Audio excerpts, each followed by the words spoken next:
Hey everyone, I'm Fragsworth from Playsaurus. I made this video to show you all a preview of what's going to be in Clicker Heroes 2.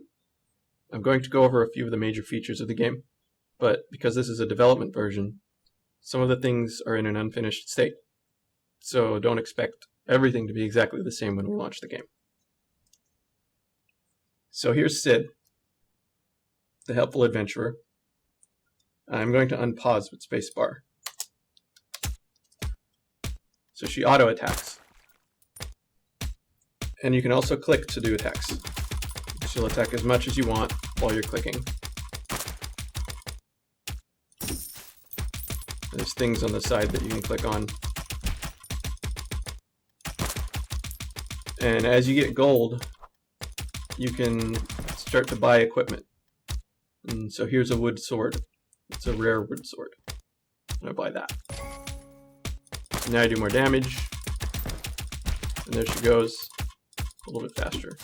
But now I can't click anymore. So the reason I can't click anymore is because of this energy. The energy is how we limit how much you can click. And we did this because we actually hate clicking. So in this game, instead of clicking blindly, you're going to make choices about what you're going to spend your energy on. And we'll get to that later. So here I'm just going to upgrade my item a little more. Kill the monsters a little faster. Oh! Gold.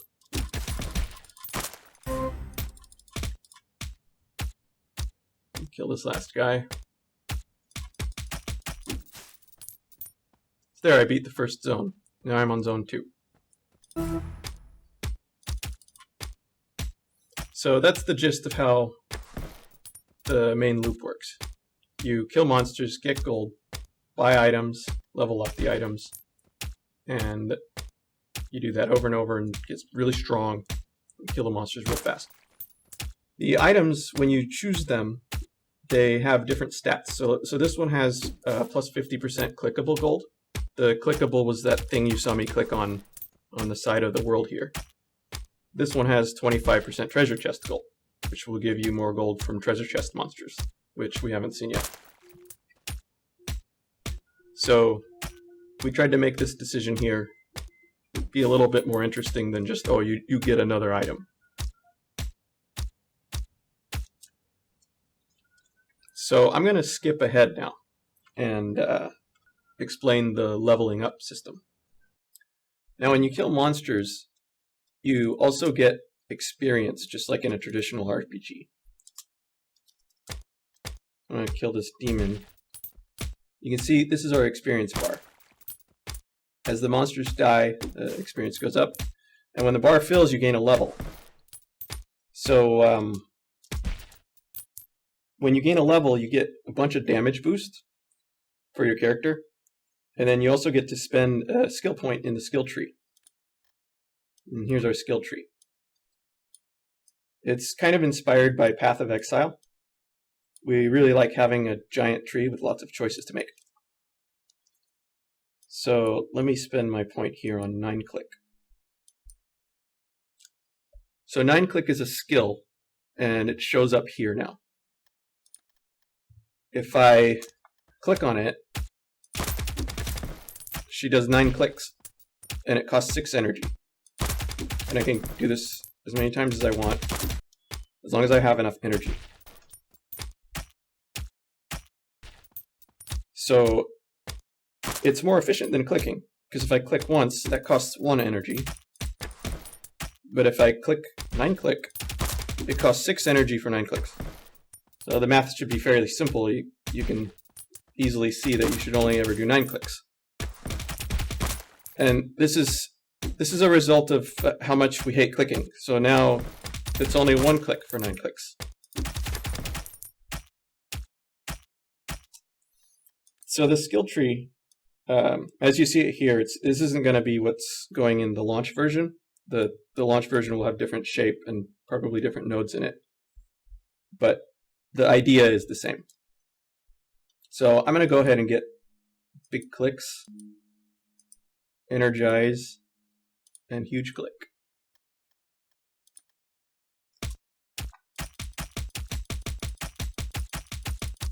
gonna kill this guy. So big clicks causes your next 5 clicks to deal 500% damage. So I'll do that. And I got my 5 arrows here. And they do 500% damage. And that has a short cooldown. And it costs 3 energy. Energize costs 25 mana and restores 4 energy per second for 30 seconds. This is the mana bar on the bottom right. So if I'm low on energy, I can use Energize to put that back up. Huge click causes your next click to deal 1000% damage. You can do a huge click. And so there's this, you sort of develop a rotation of using your skills and trying to get the cooldowns to line up when you want to use them. And you also don't want to waste your skills on a monster that's about to die, so you want to save it maybe. It's a little tricky. It's like playing with just these 3 skills is sort of it's a trick. And I think it's kind of fun. So the this skill tree is going to give you a lot of skills, more than just these. And it also gives you a lot of other things, which we'll get to soon. I've skipped ahead to zone 98. And you can kind of see this is about what your inventory looks like when you get here. But whenever you get to zone 100, you'll finish the world. And there's a final boss at the end that you have to beat. I'd show you it now, but it's not finished, so I'm just going to skip that. But let's pretend that I beat it, and now I have to make my choice. I finished World 1. I can now choose to either play World 1 again, or to play World 2. So World 2 is going to be a lot harder than World 1, with 1095% monster health and 273% item costs. Or I could play World 1, and it has the same, like I just ran through it. And during that time I upgraded my character with this, so it should go by a lot faster. So generally you're going to have this choice where you want to decide, do I want to grind the same world again, or do I want to advance to the next one? And there's benefits to both. Grinding the same world, you'll get the same amount of experience you did before, but it'll be a little faster. Going to the next world will give you more experience, but might take so long that it's not worth it yet. So I'm going to try ascending to World 2. So here I am on World 2. Now, if you saw the beginning of the game, it was way easier to kill the monsters on the first zone. So World 2 is a lot harder. And I have to start over with my items. But I do keep my stats. I mean, my skills in the skill tree. And I keep the damage bonuses that I got for leveling up. And all my skills.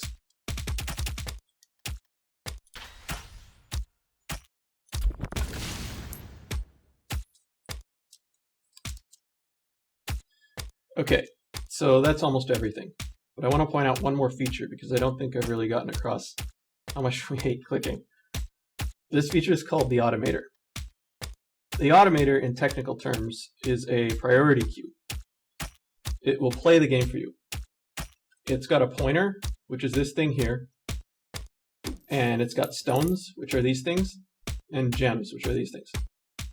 So the pointer goes down a list of stones and gems when I put them in there. So I'll put this one in here.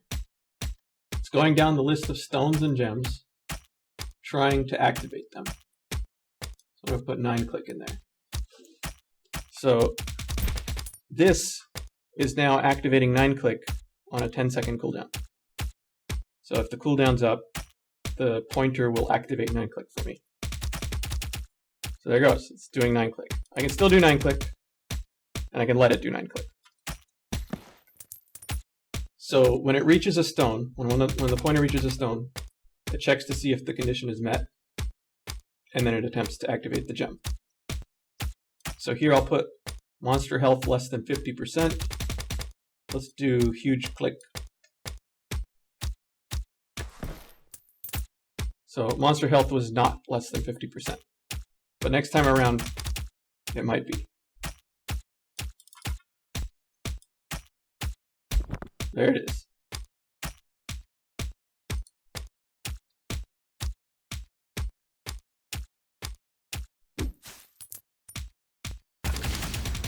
So that activated by the 9-click that the Automator clicked on. So we can do all kinds of things with this. I can do, when energy is less than 10%, I'll have it do energize. That'll be a while though. I can have it, well, when mana is greater than 90%, buy a random catalog item. Why not?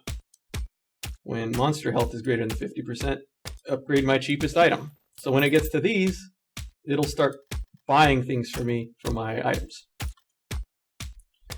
So that's basically what the Automator is. You set this all up, and it starts to play the game for you. So here's a more advanced version of the Automator that I made. I upgraded its speed too, so it's a little faster than when it started. Anyway, I can let it go forever now and I don't have to play, which is the entire point of this game. So that's about it. There's some other stuff that we're working on that I haven't gone over, like the other characters besides Sid, but we'll reveal those later, and I think you'll like them. And our focus going forward is just to get the beta version ready. It'll only have Sid when we release it. But once we do release it, we're going to communicate a lot with the community to see what we should work on next to improve the game. Besides working on the other characters, of course. So we plan to work on this game for a long time. I hope you enjoyed watching.